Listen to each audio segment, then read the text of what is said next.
Well, it was pretty predictable. Before the dust even settled, they were blaming Russia for the hack that took down the gas pipeline. I swear, if there was a solar flare that caused a fucking grid down, they'd blame it on the Russians somehow. I'm surprised they didn't blame coronavirus on them. Anyway, I want to introduce Dmitry here. Dmitry is my new Russian friend. Hey, I was kidding, it was just a joke. My joke was better one. Then strangled them, and finally dismembered their bodies. Right. Then do Available. and homelessness and all that. And now, the voice you've been waiting for. There is a secret song at the center of the world, and its sound is like razors through flesh. I'm here to turn up the volume.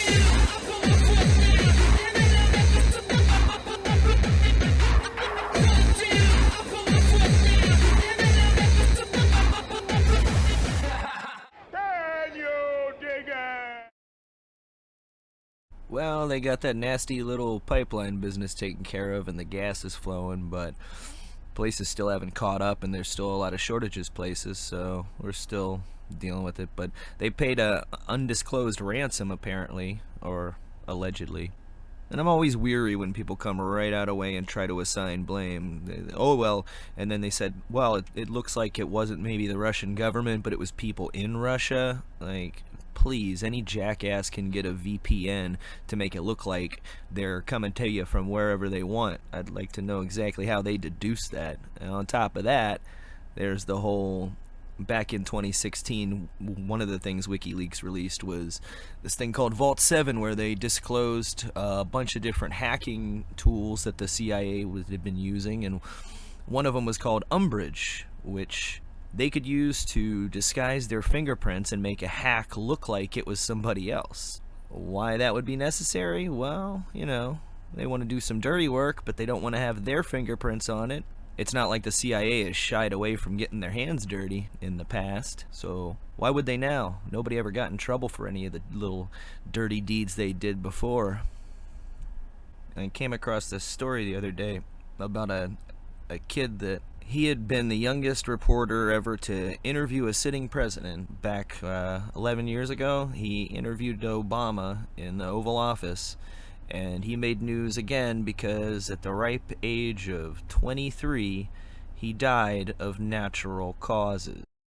I mean, if my son was 23 years old and they tried to tell me, oh yeah, he passed away from natural causes, sorry my guy, you better go back to the drawing boards. You better come up with something better than that. You better call fucking Dr. House or somebody in here to give me a better answer than that, because natural causes? Sorry, that ain't cutting it. There's also been a lot of news lately about everybody's favorite asshole, Bill Gates. And he's got his little divorce thing going, and I don't fully trust that at all. I think maybe they're splitting up the assets because he's been involved in some shady shit.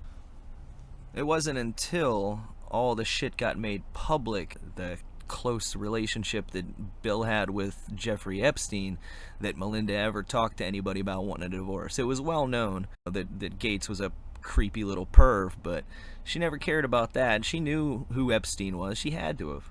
But all of a sudden, when it became public, then she started talking about, oh, maybe, this is I can't believe it, So, I don't know. I don't fully buy that shit. And it wasn't just the whole pedophile island or Lolita Express plane trips or staying at Epstein's place in New York, London, and Paris. He was involved with him on a lot of investment projects, a lot of biotechnological research. And that's something that isn't getting talked about a whole lot, but it kind of seems like it should be. It seems a little relevant.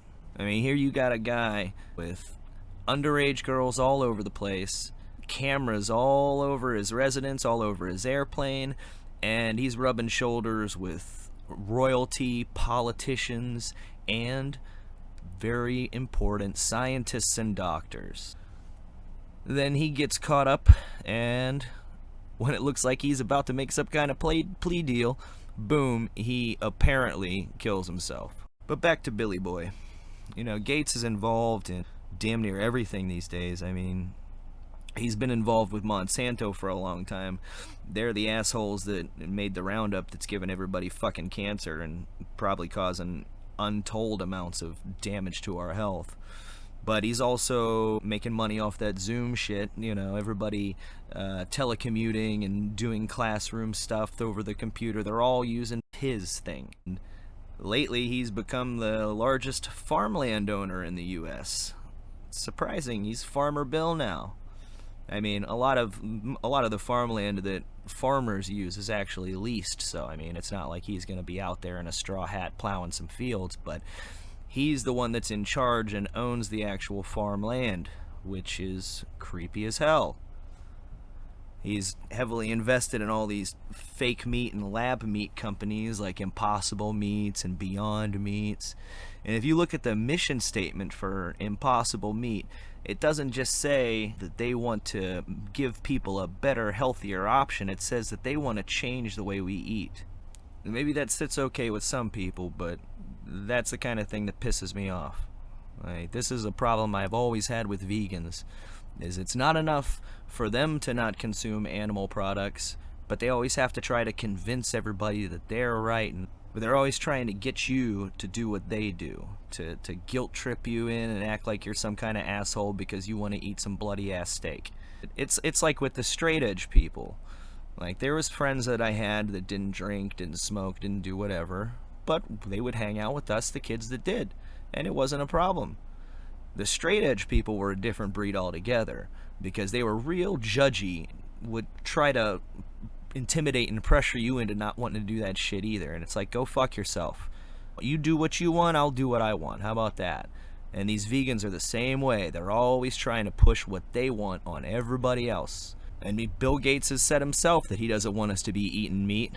I mean, not just less meat, but he wants to get us off meat completely into this synthetic lab-grown shit. Like, right now, it's, they're making it out of soy and plant-based meat, trying to pass that off as something that's not gross. But soon, they want to start growing it in petri dishes, and it'll all be synthetic lab-grown. And right now, it's not very economic to do it that way, but that's what they're pushing towards. It's one thing to give people an option to do that, but it's another thing to try to ram it down our throats and change the options that we have available to us and take those options away. And I don't care if you're doing it to save the planet. You need to work on some other shit before you start trying to mess with our food supply, because that's kind of a basic thing. And there's plenty of other areas where we can save the planet before we start completely changing the way that we feed ourselves. Because what happens if something goes wrong? What happens if there's some kind of problem down the road with this lab-grown meat, and we've already invested ourselves down this road? It's kind of like with GMO crops. They said, oh, great, it's going to be wonderful because we can modify them so they'll be drought resistant. And all they ever did was modify them so that the poisons that you use to kill the weeds don't kill the crops. But those poisons get soaked up by the crops, and then we eat those poisons. And then if you ever try to switch back, oh, now your land is completely saturated with poison, and you won't be able to grow regular crops there. That's why, every 8 minutes or something, a farmer in India kills themselves, and usually they do it by drinking Roundup. Not because it's a nice way to go, they do it as a protest to the fact that that shit destroyed them. Because they have to buy their seeds from them, and then they keep jacking up the prices, and they get screwed, and they lose everything. Then they kill themselves. But now we want to do the same kind of shit with meat. And it's going to happen. It's going to happen unless people actually see what's coming and take a stand and say, no, I don't want to buy that shit. I want real fucking meat.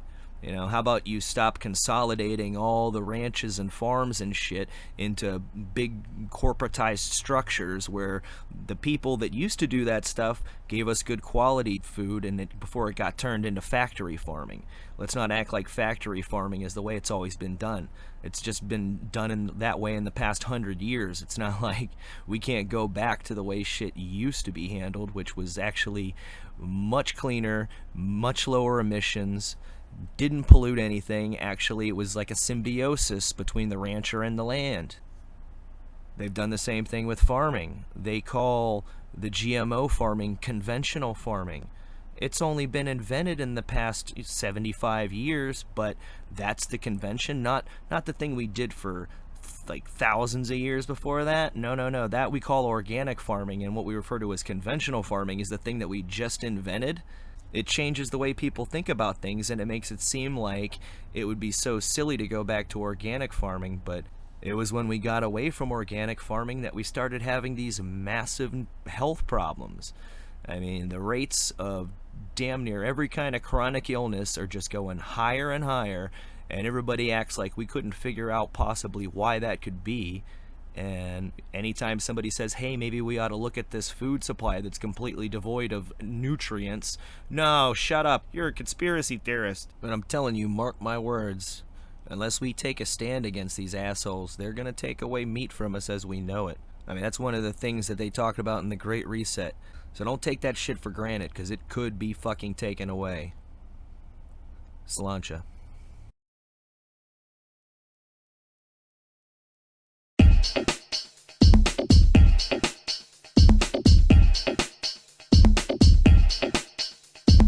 All I have in this world is my thoughts and my words, and I don't break them for no one. You understand? So say good night to the bad guy. So say good night to the bad guy. So say good night to the bad guy.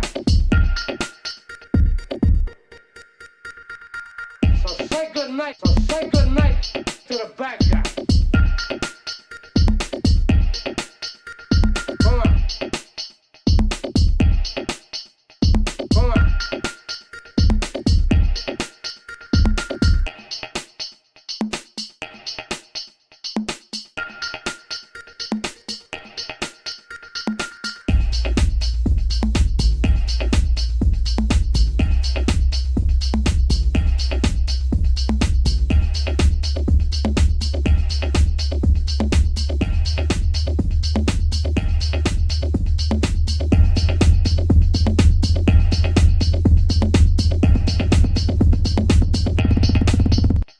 Come on.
Look at you now.